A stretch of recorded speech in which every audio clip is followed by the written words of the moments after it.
really well for that. So join us right now in giving a warm SteemFest welcome to Jex.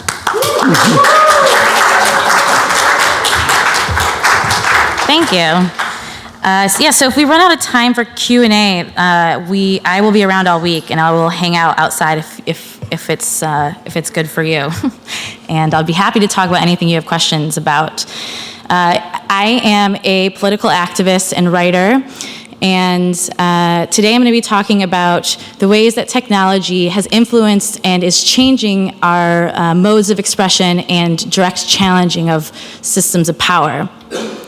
So each one of us is a political actor, whether or not you recognize or realize that.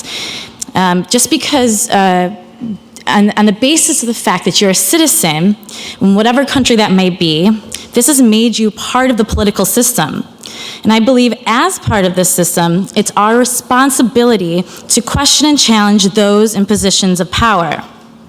This is the fundamental goal to all direct action. So, of course, there are multiple different forms of technology that's working on this kind of frontier of ways to improve political action, ways to improve the ways that we interact with our government. There's things about how we might rewrite or redraft a bill, the way that we might organize a protest. And all of those are really wonderful platforms, but that's not what I'm talking about today. What I'm talking about today is direct action and specifically radical action. So that is a task that's been increasingly difficult in the contemporary era, in part because we've been conditioned to a life of security and comfort and conservatism, but also because the effectiveness of traditional resistance movements appear bleak. In the last decade, some of the largest protests in history have occurred and erupted all over the globe, and rarely these have these actions been resulted in any lasting change, if there's change at all. And so it brings me to the question of what has traditional forms of protest done for us lately? And certainly our reach has increased with technology, but what about the lasting results? And the question really is the traditional forms of protest, like sit-ins, walkouts, strikes, and the kind of mass protests you see up here, is that an effective way of resistance today? So I think the first question really is to look at the various goals of political action. So there's a goal of psychological empowerment of disenfranchised individuals. This is really building people up, making them know that they have the power to challenge huge systems that seem above and beyond themselves. So some of the ways that we can do that is actually just taking a step forward and putting our necks out there and making sure that the world sees that, so that people who feel powerless understand that there's options.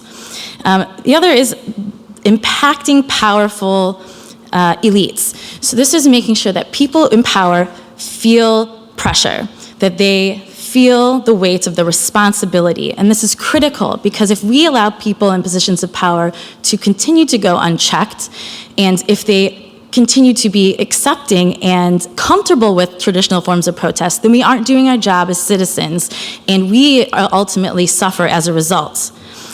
There's also the goal of fostering commitment and of existing supporters, and then there's winning mass support, and this works mostly in elections. I would say that this is not always the best approach or the goal of a lot of political action because wide reach does not necessarily mean mass support. In fact, I would say a lot of radical action that has been effective has not been supported by the mass public. So what protest does is allows us to reduce the complexity of issues down to a human scale, but it demonstrates an inability for us to think systematically about its impact. And we are currently in an era where politics are then transmitted into a pastime. Petitions, occupations, strikes, vanguard parties, affinity groups, trade unions, all arose out of particular historical conditions and were strategically designed to attract coverage from the dominant media of the day. So as media changes, as our technologies change, we too must adapt to this kind of new landscape in order to be successful in challenging power. We have to modernize the way that we think about radical action, the way that we think about protest, to adapt to a global digital community. So when we think about the environment we are working with, right now there's the current condition is that people are fascinated with the spectacle. They're fascinated with kind of the trending thing that's happening. The information that people receive is dominated by media outlets, and it's not necessarily a reflection of objective reality. The media isn't necessarily reporting on things as they actually are, but they're in fact kind of documenting a reality that it itself is co-creating. And so that's really critical, because if we are able to see that people are absorbing this information at a totally new rate and reacting in an incredibly viral way, then how can we kind of hijack that in order to communicate issues that we want to have on the forefront and then challenge those in power?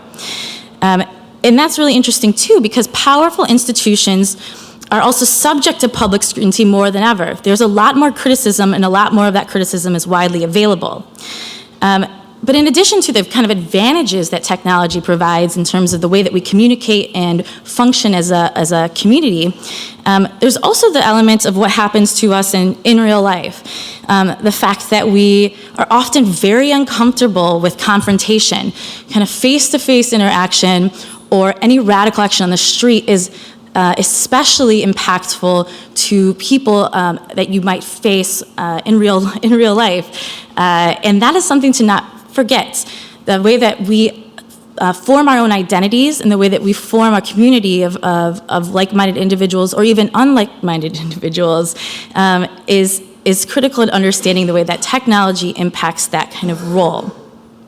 So I'd like to look at some effective examples of the way that I've been able to employ this, and others have been as well. And so I'm a part of an organization called the Satanic Temple. Yes, hail Satan. And I'm not going to go into what the Satanic Temple, we're a non-theistic religious organization that believes that political action is central to our core beliefs as non-theistic Satanists. And if you want to ask me about what that means later, I'm happy to answer. But really what we do in practice is that we utilize radical action to call out organizations and individuals who seek to impose theocratic mandates. And what we do is, opposed to kind of contemporary performance and contemporary protests, which usually means that a lot of people are very angry about a specific topic and they gather together in the public square, and that is, in theory, enough of a spectacle to show people in positions of power that things should change. But we have seen that doesn't actually work. So the other thing that we have, not as a group of people, and even as just individuals, is that we are able to create a spectacle and hijack the media as a way of getting a strong message across, and then also altering the public's perception of people in positions of power. And this is not something that you do on a whim, although of course I'm sure it can happen.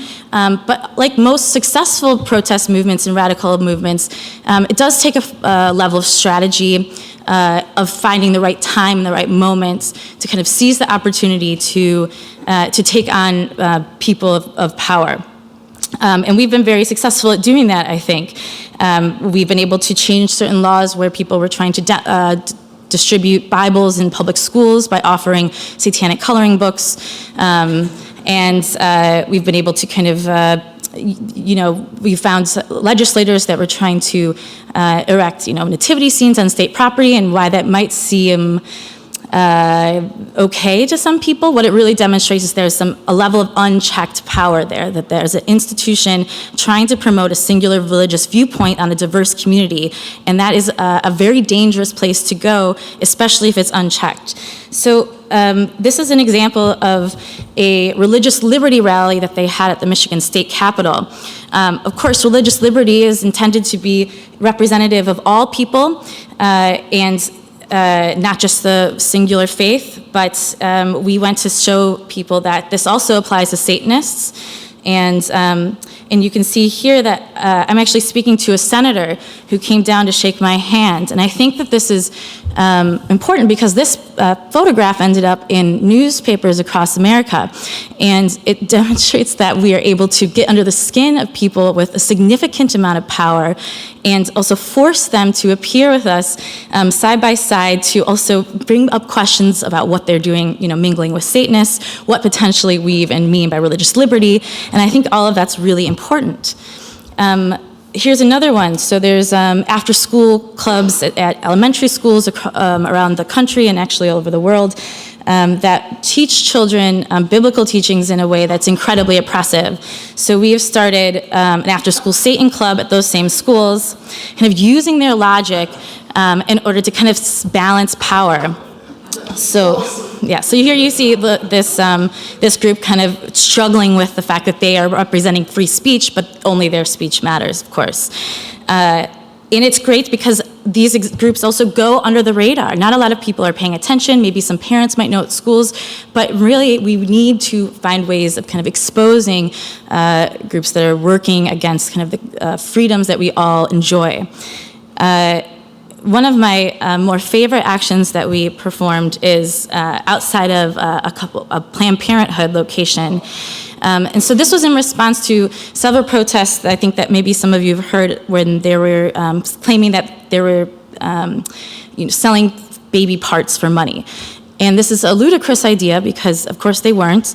And the perpetuation of this idea creates so much fear in the community and also really prevents people from having access to essential medical care. So we were kind of strategizing ways that we can go about this and how we can kind of combat this messaging. One is that you can go there as a counter-protester and have signs that say, I support women's rights, and so on and so forth. Really what that is, that's kind of typical. People kind of become numb, I think, when you see kind of the standard language being used over and over again. And of course, that wasn't going to communicate anything to the people that we were standing next to outside this protest. It also would legitimize what they were saying and what they were doing. I think we often become kind of dismissive when we see protesters or children outside of abortion clinics holding, mangled fetuses. But this is a grotesque, bizarre act. And what we wanted to do is kind of meet them at the level and recontextualize this whole action that's happening around the world as absurd. So we came up with this idea of worshiping fetal idols and kind of the fetishization of the fetal image, which is why we decided to come up with these BDSM babies who would then be painted gold outside. So I have a brief clip of this. I'll show you two parts. Just take a right, we're gonna do a drive-by again. 100 people are coming down the sidewalk to protest. Okay, everybody remember that we do not engage.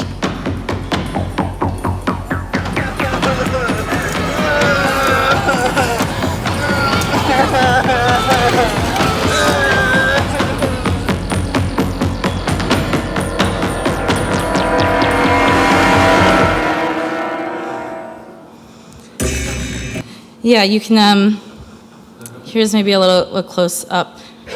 Now, the important thing to remember is that this is, of course, a small action. There's maybe 100, 150 people here.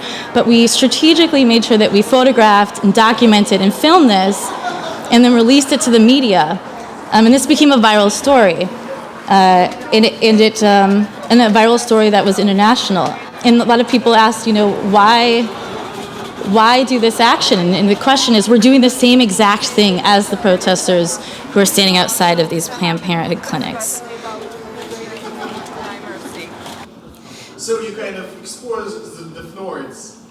Right, and this is applicable in many different circumstances as well. I mean, I'm mentioning some that is referencing a lot of theocratic mandates, but certainly kind of finding the weaknesses and finding the ways that people obsess over the image, knowing that this is the capacity, we have the capacity to kind of circulate this on social media, on the internet. We can send images that the media love.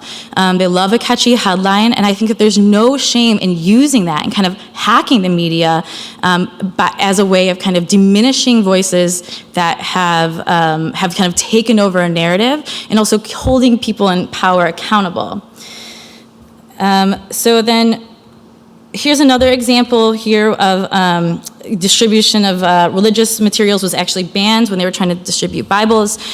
This was on national television as well. And what we see here is that we have people who I have no business working alongside, quite frankly. And this is very uncomfortable for them. And I think that that's the key. We want to make sure that people in power are uncomfortable. This is part of the burden of being in power. And I think we need to find ways of doing that. So another example I wanted to just bring up is Wikileaks. This is a way of using technology, again, to really build a platform that allows people to challenge established system of power. And they were incredibly effective at doing this. Of course there's a lot of controversy surrounding this, but I think that the method and the approach is amicable, and there should be more of things like this. Here's an example of a recent leak. The Russian hackers is another one that I think is very interesting. While their motivations are certainly questionable, one could argue that they were, I don't want to go into the debate about who potentially they were or why their motivations were, but what they did is utilize an ad service that was kind of not being used as a way to kind of change power. They exposed certain weaknesses in our social media platforms and challenged the electoral process, all by seeing an opportunity that average people like us can take advantage of. Here's an example of one of their ads and groups that they built. And here's another one. Femin, I don't know if you are aware of this group. They often are topless. This is another kind of controversial group. But what's so interesting about it, again, is that they are able to say, I have an asset. I know what the media is going to eat up. And if I'm able to find a way of storming an incredibly high-profile event, and here she says, I think she says Putin is... No, she says, go fuck yourself, Putin. Right, exactly. Short, in this short. She says Putin is a dictator. That's what she's screaming in this photograph.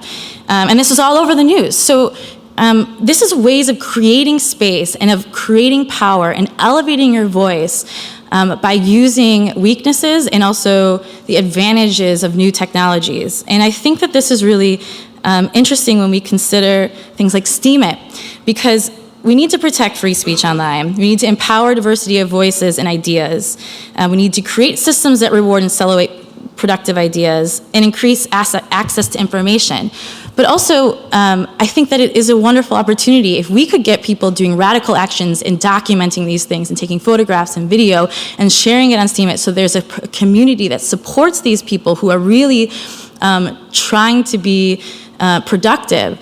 And even if it's not your thing, if it's not something that you want to put yourself in a position of doing, at the very least, we can support each other and find ways of kind of creating a viral network of distributing political messaging by the people, for the people, and not even need to use kind of the established media systems that are out there, working around their systems. And so that's kind of...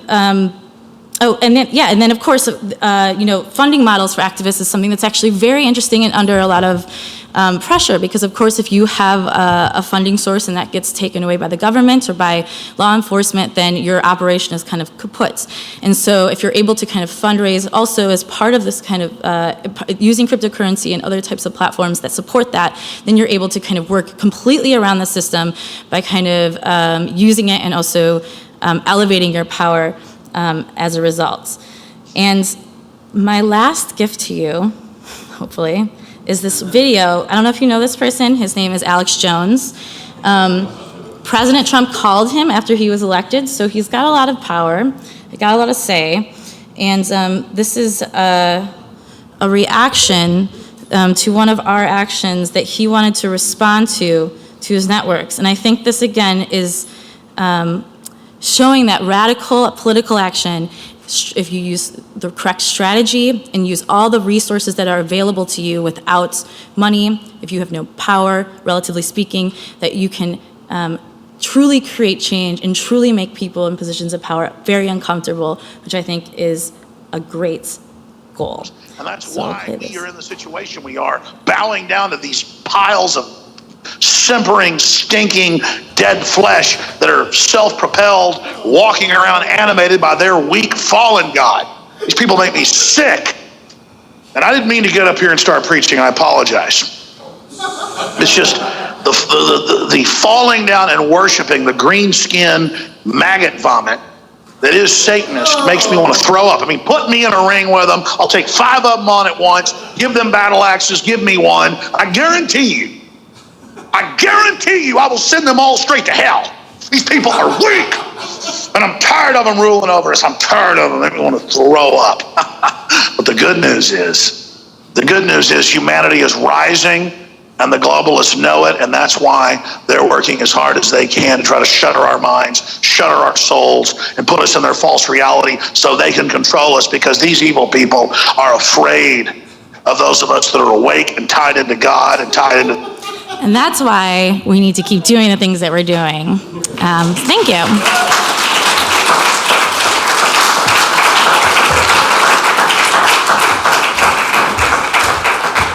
Now, Jax, before you get away, you have about 10 minutes left, and so I'm thinking, if that's okay with you, would you be open to fielding some questions or further discussion? Great. Any questions that you have, and if you do, there's a microphone back there. We are recording this. This is being broadcast live, so be aware what you're saying is going out to the world, and we want to make sure that everyone benefits from it. Check that mic. Would you tap on that just a little bit? Is that working? There we go. Sounds like it's working. Fire away. Okay, I want to start with something, all this stuff is really cool, and they say that, we build on the shoulders of giants. So which of people are, the most who influenced this kind of stuff? I think you mentioned like the theater. Is it like Lacan and maybe, I don't know, Discordians or something? I think, Abby Hoffman and the Yippies, that's a movement I find really inspiring. ACT UP, which was a very successful, or continues to be a very successful movement that has employed radical tactics to implement change. But I think also, even if you look in history, there are so many examples of people kind of using the current technology or the current media of the day to kind of exploit and to promote messaging in a theatrical way. And it's specifically because it gets people's attention. And that's something that's kind of hard to do, especially now. The Women's Action Coalition is another organization, and there's several more, but those are the ones that come to my mind as kind of being inspirational. So it's more based on the organizations, but not, I was talking about like theoretical stuff, but yeah, okay. And can I interview you later after the... Yes, absolutely. Cool. Great. Thanks. Jackson, let us know where they can reach you. Yes. I have cards if you need them. If you want them, you can take them. But you can also email me at jexblackmore. Please spell that for those that are listening on. Great. It's jexblackmore.com. I have a website. You can also find me there at jexblackmore.com. You can also find me on Steemit and on Facebook and Instagram. Yes. Yes.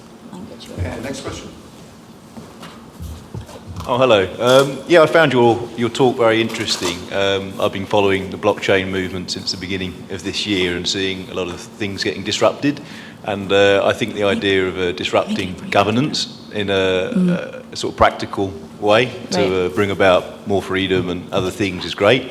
But what I see from what you've shown us is a lot of these groups that you're taking on have got like cult-like tendencies. If you haven't studied cults and mind control, then that might seem a bit abstract. But I was wondering if you've done anything against Scientology. Those guys have been slammed by Leah Remini in a recent series and everything, and I see that as if those guys can get brought down, then others may follow in that kind of area. Certainly.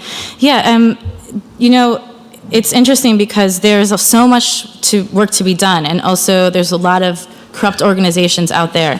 Scientology is very interesting to me because I often get asked by the media, why Satan, why Satanism, how can you how are we supposed to believe that this is legitimate? And my response is normally, if we've accepted largely that Scientology is legitimate, and we often don't question groups like that, especially in large part because they have money and power. I would say that I think that challenging organizations like Scientology and also kind of mind control groups, which certainly exist, is an admirable cause. And I encourage anybody to do this. And that's kind of part of why I come in to talk about this kind of thing, is because each one of us has the power to do this. And you know, I get a lot of calls from people who say, this kind of injustice is happening in my city, can you please come and help? And I want to kind of build people up and make sure that they understand and they know that each one of us has the capacity to kind of just organize with a group of people we know, or even do something on our own, as long as it's kind of, you know, with the caveat of being well documented in terms of getting it out in the world and having a much larger impact. But I agree with what you're saying. I think that that's the organization that certainly needs to be challenged. Thanks very much. Yeah. I'm going to get this guy back here. Hey. Hi. Thank you. You're welcome. Thank you. So my question is that this group or organization that you're calling yourself, it doesn't actually have to do anything with Satan. It's purposely to get a reaction, right? It's to No. No, Okay. it's not. So, you know, we practice a non-theistic form of Satanism. So this is really the kind of idol of Satan as a liberator of mankind, kind of romantic literary period of Lucifer as the light bringer. You can also think of the biblical text when Satan is the figure that kind of brings knowledge and enlightenment to mankind and challenges them to think freely for themselves. And individuals throughout history who've kind of suffered under the yoke of Satanism has often been people who are either outspoken or feminists, or people who have a specific power that's unusual in society, people of alternative sexualities. Today, you still see people calling certain politicians under Lucifer's influence, and this is kind of the lineage that we claim as our own. And I think that that's a very legitimate form of satanic practice. So do you consider Satan to be a deity or an entity or a being? No, we don't have a supernatural element as part of our satanic belief system. So Satan is not anything or anybody, it's an idea or a concept? That is closely related, yes. Okay, cool. Hi. Hi. Thank you. Very creative ideas, you know, definitely sparking some thinking. I'm very passionate about veganism and plant-based living as a way to help human health, the environment, as well as saving animals. Do you have some ideas on how vegans can be more effective in their way to get their message out into the world? Certainly. You know, I think it's about finding the right moments. You know, when I talk about strategy, it's really seeing, is there a political issue that's come up that's kind of in the media's minds to kind of force relevancy? Is there a specific topic? Is there a press release going on that you can kind of, you know, take over? You know, and at the White House, at least, there was people that were kind of releasing these massive banners behind the White House and getting photographs. And of course, they only lasted maybe a few hours, but it was resonant and it lasted. It lasted in a way that kind of empowered other people. I think that when you, if there's a specific point or topic or group that you'd like to target as being unjust, finding a creative way in doing that, finding the right time, and making sure you have a press release and photographs and video, and that you put that all online as soon as you get it completed is the most effective way of kind of you know, media hacking and sending out a strong message that people know people are still working on these kinds of topics, especially like, you know, animal rights or veganism. Thanks so much. That was one A little last. less than 2 minutes? Oh, a little less than 2 So, minutes. a fast question? Okay, I've been engaged in similar type of activities for many years, and I get asked a lot, you know, what is the point of what you're doing? And you started off, I like what you're doing, and the reason why I do what I do is because it's just so addictive and amazing and fun, right? So it doesn't really matter whether it really makes any difference or not to me. But I'm questioning, you know, you say that protests don't work, which, you know, seems to me to make sense, I agree with. But I don't really understand how you can claim that what you do works. Maybe I don't understand what your actually end goal is, but it doesn't seem to me like it's making any actual practical changes. I'm just wondering. No, I think that's a great question. Yeah, so there's certainly different levels and elements of each action, and I think that there needs to be an intended purpose. I think recently of Black Lives Matter protests that have been happening in the U.S., in how they're able to shut down highways, but they rarely offer a set of demands. And there seems to be kind of confusion about what the messaging is. There's certain scales to things that we have done. So a lot of the things that I've been talking about it now, or that I've shown you in this slideshow, has been ways that individuals or small groups can kind of disrupt and create change in a way of empowering people who feel powerless and taking power away from people who are abusing it. And I think that in many of the examples that I've showed that this has been successful. But there's also other tactics, certainly. We have lawsuits right now in the state of Missouri challenging abortion laws in favor of satanic abortion rights. We've, again, effectively removed Bibles from schools in several school districts. And these have been kind of our specific aims and our specific goals. And so I think that it's critical when you do gather groups of people and you do these actions that there is an actionable and reasonable goal ahead of yourself. And that needs to continue for all mass actions and movements. Great, thank you. Thank you. All right, thank you very much. You know, it's about freedom and it's about decentralization and speaking the truth as you see it. And I think that's very important. And also, real freedom of speech is giving power to those who might disagree with you. It's easy to say, I like what these people are saying. They have freedom of speech. What about those who might disagree? And Jex, what you're doing, I think, is marvelous. I mean, that way that you're approaching that, particularly I resonate with it, having come from that background in Michigan. And I understand that. So a lot of good here. Was she good? Absolutely.